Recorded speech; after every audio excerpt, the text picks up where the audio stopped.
సామెతల గ్రంథము 10వ అధ్యాయము 16వ వచనం ధ్యానం చేసుకుంటాం. నీతిమంతుని కష్టార్జితము జీవదాయకము, భక్తిహీనునికి కలుగు వచ్చుబడి పాపం పుట్టించు.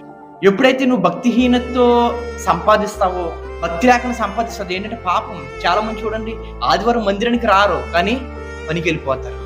ఆదివారం మందిరానికి రాకుండా ఏవేవో చేసుకుంటారు. అయ్యే కానుక పంపించేద్దాం కదా, కానుక ఇచ్చేద్దాంలేండి ఈ రోజు వచ్చిన పనిలో నుంచి డబ్బులు అనుకుంటావు. కానీ అసలు నువ్వు భక్తి లేకుండా ఉండడమే, భక్తి లేకుండా పని చేయడమే, భక్తి లేకుండా సంపాదించడమే పాపం అని బైబిల్ చెప్తుంది. హల్లెలూయా. కాబట్టి దేని బిడ్డలారా, భక్తి లేకుండా సంపాదించకూడదు, భక్తితో సంపాదించాలని చెప్పిన.